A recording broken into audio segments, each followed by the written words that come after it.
Hello, and welcome to this episode of Human Rights Magazine. My name is Derek McCush. In Myanmar, the military dictatorship spends more than a quarter of its annual budget on its military, mainly to suppress its people. As this podcast was being prepared, the military bombed yet another village, killing more than 150 people. The military coup in 2021 came after 10 years of relative freedom and democracy, and people are not willing to continue under the brutality of the military leaders. This episode of Human Rights Magazine looks into the particular role of women in the resistance to the brutal military regime. Produced by Ruolan Ma, it follows on the podcast episode an article she did last year on the country and the role of journalists there. I encourage you to check them both out. Data show that women are underrepresented at all levels of decision-making worldwide, and that achieving gender parity in political life is far off.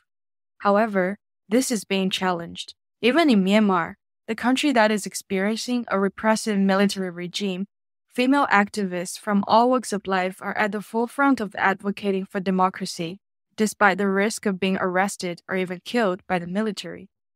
To learn about their stories, I spoke to 4 female activists with backgrounds from Myanmar.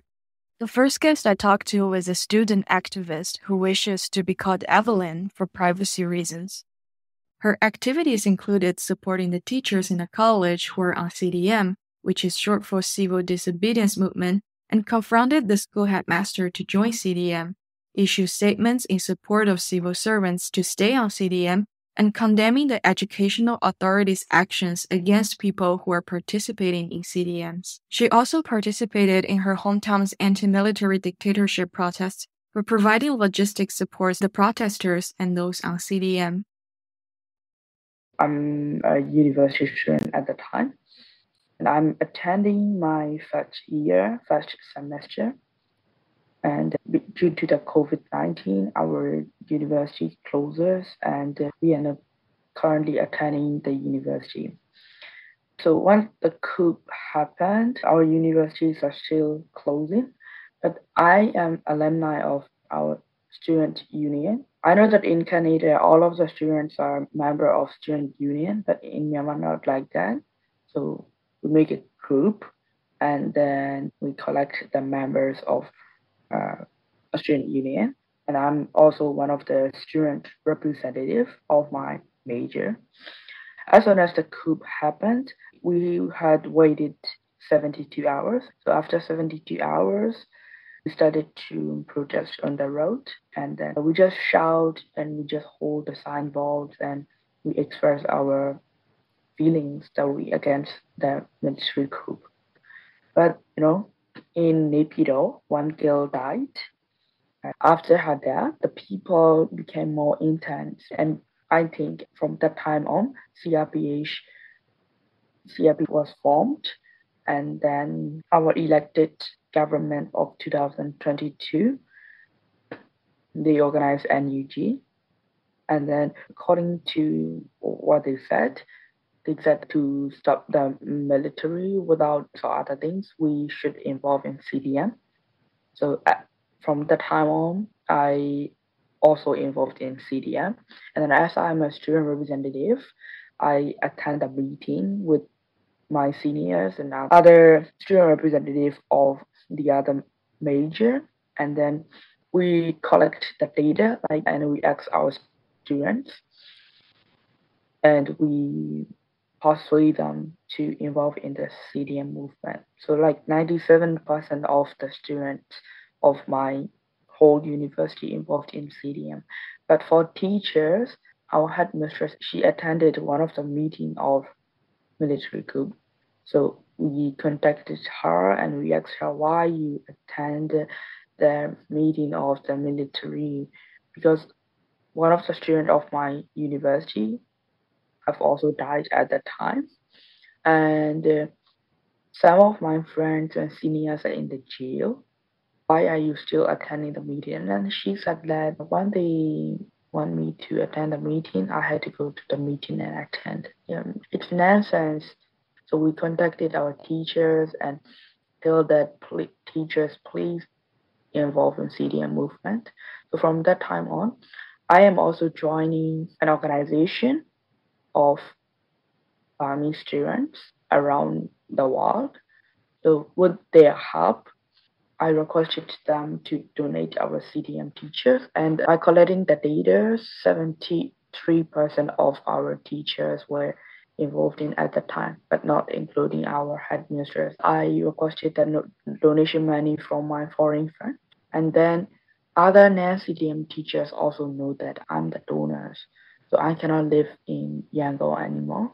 So I had to move to my hometown, but I'm still in contact with my student union. I donate that money with, I create different bank accounts. I donate. At the time, I think it's by the end of March.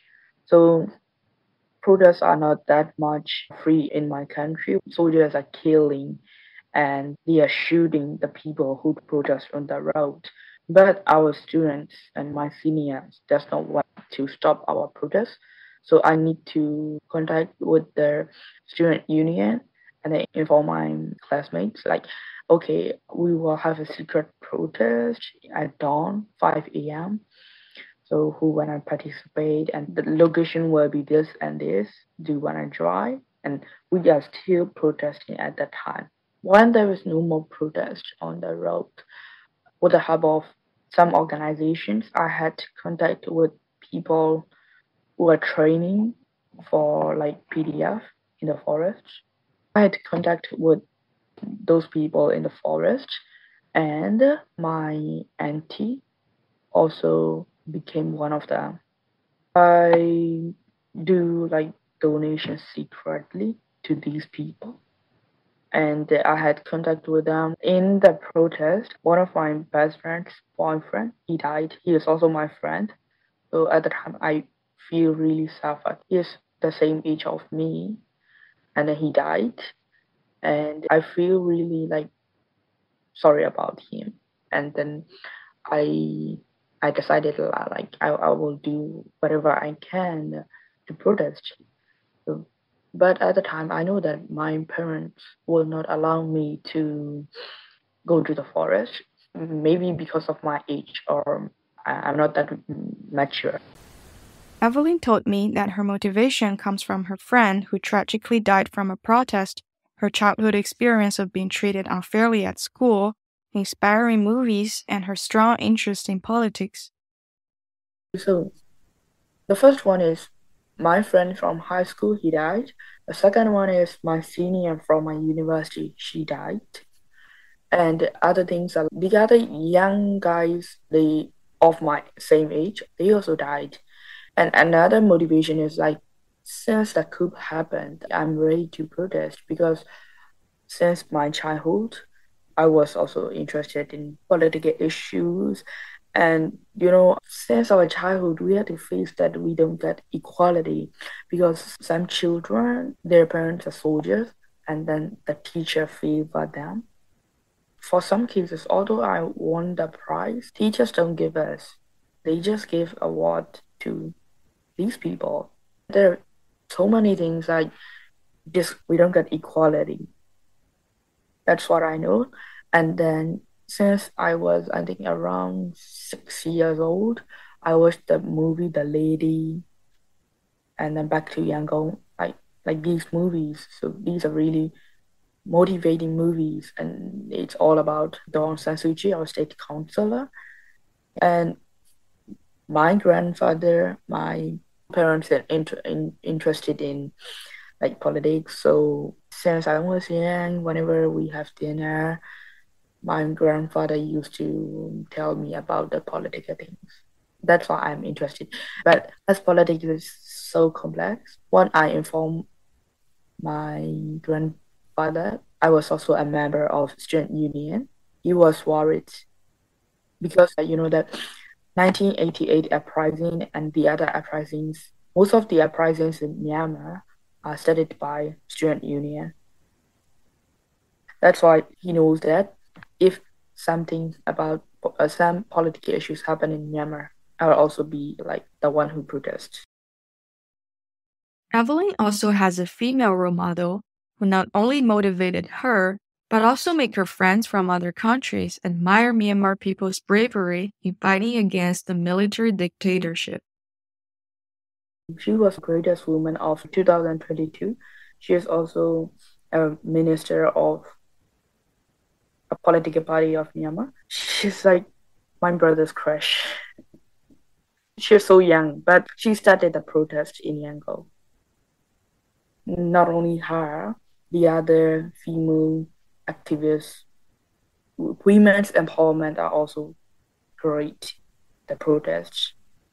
So females' involvement is very important and can persuade the other people. So what I mean is like when I met with Indonesian friend who is also studying politics at Oxford University, and he is really interested in Myanmar. I asked him, why are you interested?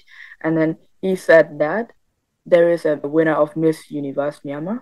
She's the beauty queen of Myanmar. And then she is now also holding a can and then staying in the forest. She is also protesting against military. And he said that I heard that people will against protest, military coup happen. But in your country, the beauty queen is protesting. It's so interesting. Why the beauty queen sacrifice her life, her success. For the other case, so the beauty queens and then some actresses, they sacrifice and they really against the military. For me, what who inspired me is like her name is Women Then. She lived in Canada 10 years. Because of her mother's health, she go back to Myanmar, and at the time the coup happened, and now I think she had been arrested for nearly 2 years. So she just released last month. What I mean is like not only men, women had to sacrifice a lot. Women who have like big success and who are so beautiful, they sacrifice their lives for democracy. So it's very hard for them to live in the forest and to attend the training. So why you guys are waiting here? Why you guys are not involving? So the other person tried their best, and because of this woman, oh yeah, women are involving. Why we don't? Why we are not? So they involve a lot. Next, I talked to Karima Jaffer, a Master of Social Work student at the University of Toronto. She has done many works promoting the culture of Myanmar, where she explored the role of gender and ethnicity in Myanmar and international politics under a unique lens of a Burmese descent who grew up in Canada. I was born and raised here. I'm a mixed Burmese woman. My dad comes from Burmese descent from his mother's side. And like we lost a lot of the culture after the many times colonization came to, I guess, like disperse our family. And basically, after years of doing research on my end to find out more about my life and who I am overall, I would speak to Burmese relatives and who are intact with the military coup. I've been doing a lot of advocacy in terms of having conversations, even in terms of speaking to professors at my faculty to see how they organize in a ethical manner and how to also get the word across. I was also someone who took part in creating the U of T like Myanmar Alliance group, and right now I'm external relations, and that means to create partnerships with the student group, but also in terms of figuring out who would be potential community partners so that we'll be able to get the word across even more, because a lot of people don't know what Myanmar is. So I guess it goes back to the first step of educating. So that's what we're trying to do in the process. My motivation is it goes back to my grandmother, and my grandmother was very proud of her Burmese roots, and she lost her family at a very young age, and being able to be raised by her in such a way where it was not just fluid spiritually and culturally, but also being able to have like a warmth. I feel like that's motivating me because when you look at what's going on right now in the country and what the commander in chief is doing of the military, and it's when you're seeing what's happening to the country, where Mothers are being taken away from their kids and families. And there's so much drastic stuff that is happening in terms of human rights. And for me, I do see myself going to Burma and working there and in a international development standpoint. But my motivation is also because like so much stuff has happened because of, I guess, all this colonial activities in terms of imperialism. And what I really want to do is be able to make Burma like their safe space again, whether it's over there or whether it's people who are coming here as refugees and how we can make a better tomorrow for them. Burma is known for like past they had really high literacy rates. Like they were known for having good education. And the country is also known to be very kind and loving towards like folks, especially their guests. And seeing, I guess, those ethics and values being tarnished away, seeing what's going on in the country too right now, using Buddhism as a way to team up and suppress human rights and attack ethnic minorities. And it just makes you question overall in terms of the regime's like security forces and how many people they've killed since the coup. And it's just very disappointing that it's taking that toxic masculine approach. It's just really sad to see that fear, culture of fear growing too. And Burma's not like that. Myanmar is more than that. It's known for its beautiful culture. It's known for its beautiful language. Why are we going backwards when we're supposed to go forwards? Like what happened to hope? For instance, the military is knocking on people's door, trying to convince women to leave their houses and follow them. And there was this one documentary, it's called The Myanmar Diaries, which does a really good job highlighting that. And there's a scene where this little boy is just like to a little boy identifying from what I saw, like was talking to the military and he kept begging. He's just like, don't take my mom away from me. I'm a child. Don't do that. There's an Instagram page too. Usually it's like men, their voices in the background and they're filming women and they're like, yeah, we're gonna rape these women now, or going to kill these women now. And they're posting it on social media to like, alert people about what they're doing. And it just makes me wonder what's the difference between Taliban terrorism and what's the difference between imperialism in Burma. And, seeing these male activists also played many roles. It just makes you wonder why men. Why is it always around them? Why are they the ones who are often heard? And why is it so difficult for women to also play roles and this kind of work? Like if you watch Myanmar Diaries, there's this one woman and she was like literally standing in the middle of the streets and she's screaming to the military. And mind you, the military has people like I think the people like 17 years old. And she started screaming like, you're like the age of my children, you're like my children, and I'm seeing you do this. We're all Buddhist, we're all from the same culture, why is this happening? And it was really disappointing to see that too. And even when it comes to like peace and security overall, men are seen to be the actors to protect, men are seen to provide relief, and men are seen to prevent violence when that's the opposite that's been happening. And when you look at the increasing like global awareness, gender is an important construct to understand and working for peace and how to implement this too. And yeah, just because like the past leader of Burma was a woman doesn't mean that she didn't have toxic masculinity. That's something that's been spread through generations.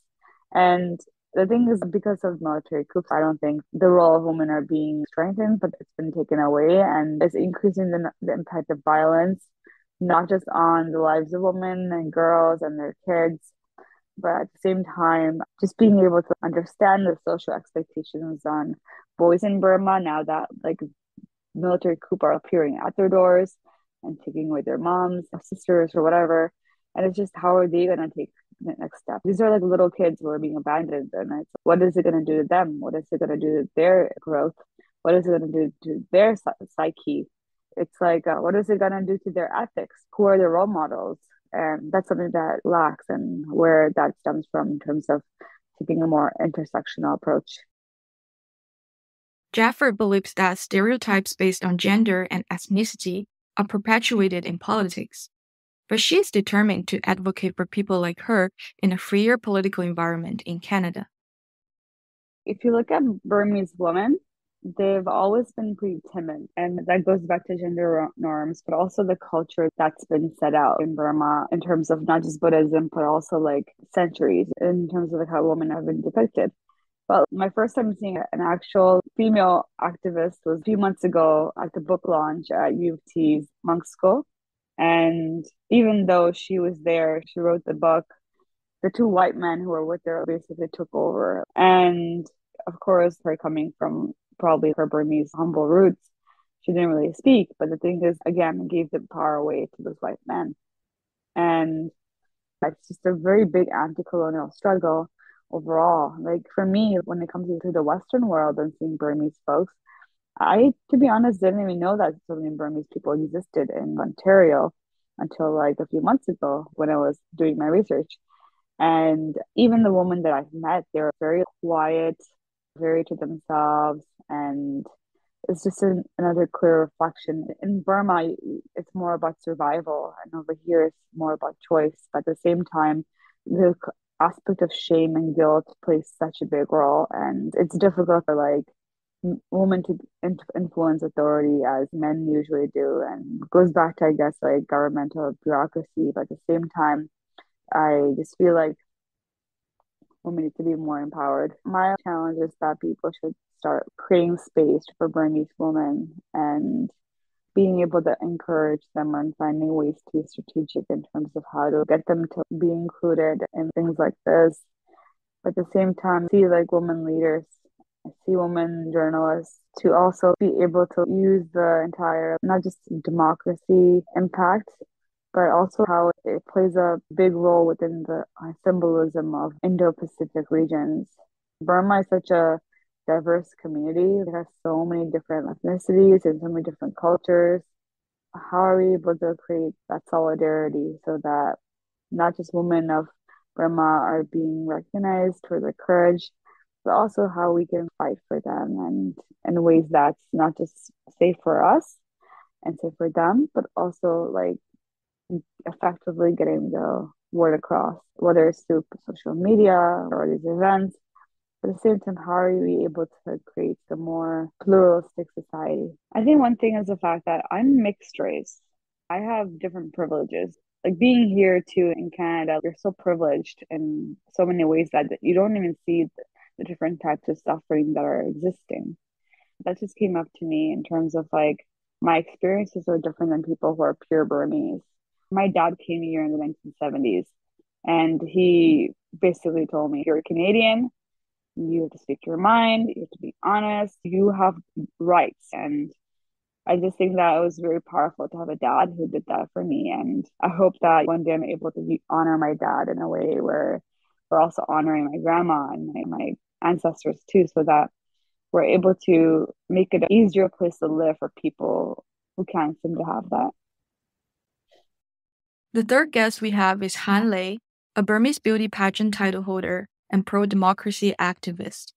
First of all, I would like to tell about my beauty pageant competition. So in my beauty pageant competition, the motto of my competition is stop the wars and violence. So at that moment, my country's situation is like happening military coup and everything, like they want to control the country. So I don't want to accept it. So I use my platform to start to talk about Myanmar situation. At the moment, I don't really think about I became an activist or stuff, I just want to tell about to the international, trying to make them focus on Myanmar case, and I'm trying to find out the media attention for my country. So I start to do those kind of things, and the military knows that I can do more. So they're trying to put the warrant list on me, and until now they want me to get back to Myanmar. When a public figure talks about politics, it often invites comments and skepticism. However, Han Lei never cares about other people's judgments. So I don't really care about the comment and stuff because, the thing that I do, I know what I want. And the things I do are really need for my country and my people. I don't ask for the power or something. I'm doing the right thing, like right for Myanmar people, the human right and the democracy, those kind of thing, right? So the military cannot control me. And that's why they put me a penalty, like death sentence in Myanmar. That's why I cannot even go back to Myanmar. Growing up in the apolitical environment in Asia, Hanlei's advocacy in politics started only 2 years ago after the military coup.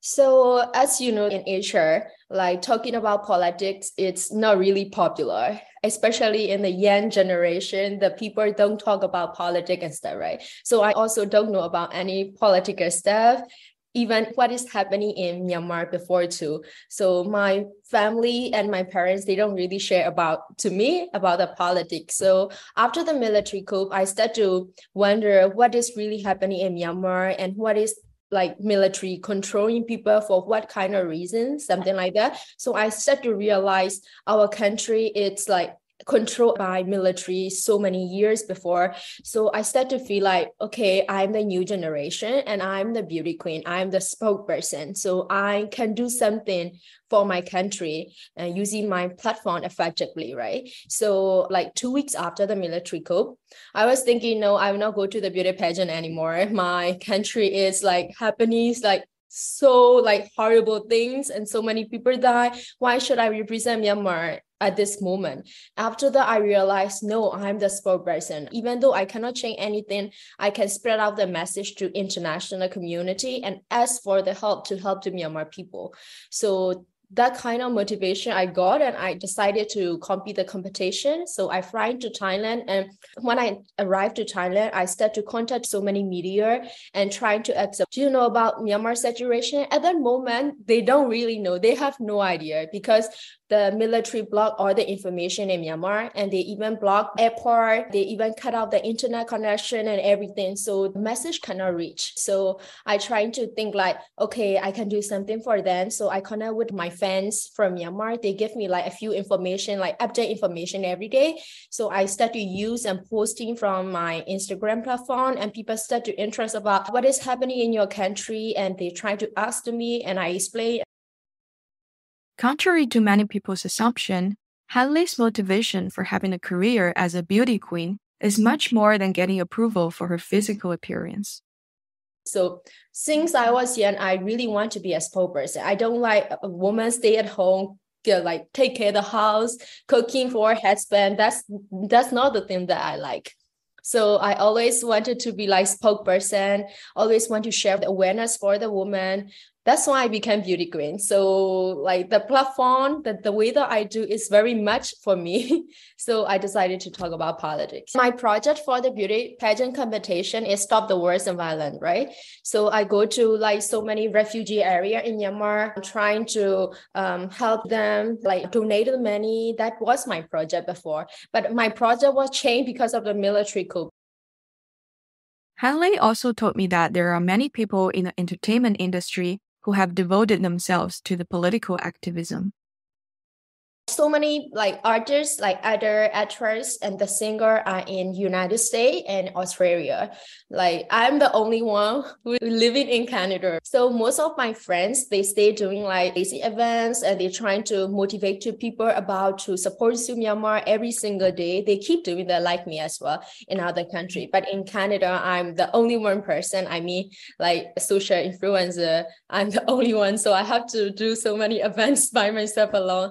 For one beauty queen, the same events, she is Miss Grand, I think 2030, I'm not sure the year. She's trying to force in the forest and trying to against the military. And she's staying like in the jungle now, and she's facing so much difficulty. I heard that. I'm really sorry for her, actually. Hanlei also called for help from other countries, since without the help from the international community, it is still hard to end the military rule in Myanmar.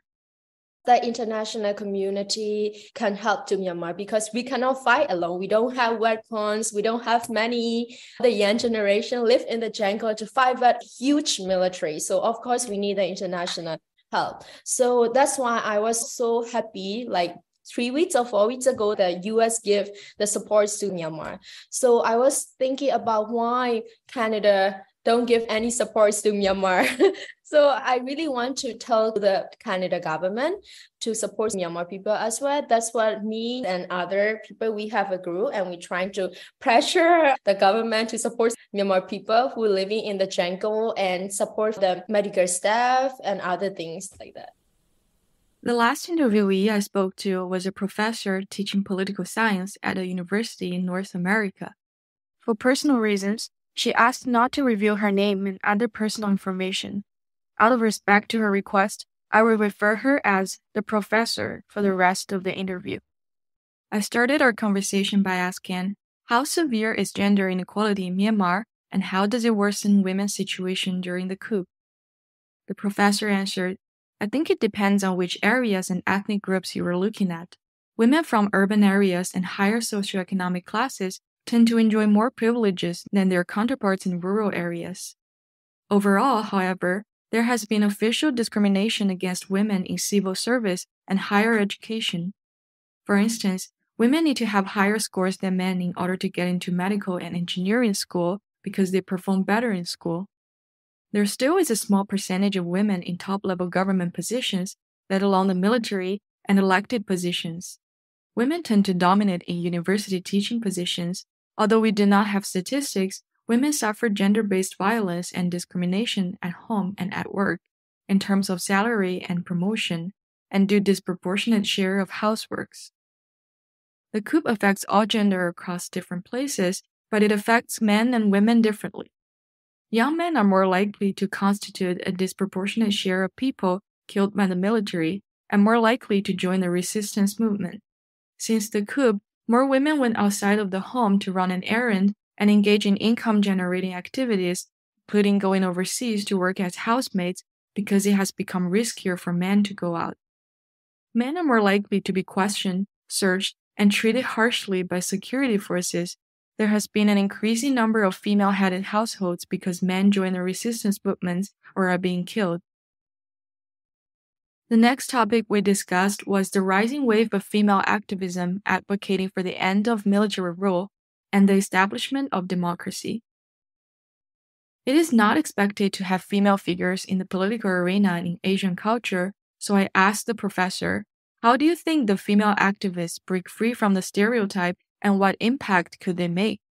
She answered the following. There were already many prominent women figures in politics, higher education, business, and NGOs. The percentage of women who are in elected positions is still small, but Myanmar women activists has historically enjoyed a high level of independence, and they can be as fierce and resourceful as their male counterparts. Women may have deliberately avoided politics for various reasons, but they do well in the CSOs and NGOs world. They're not afraid to dominate the conversation. I think 80% of my local researchers now are women. They are extremely brave, perceptive, engaging, and outgoing.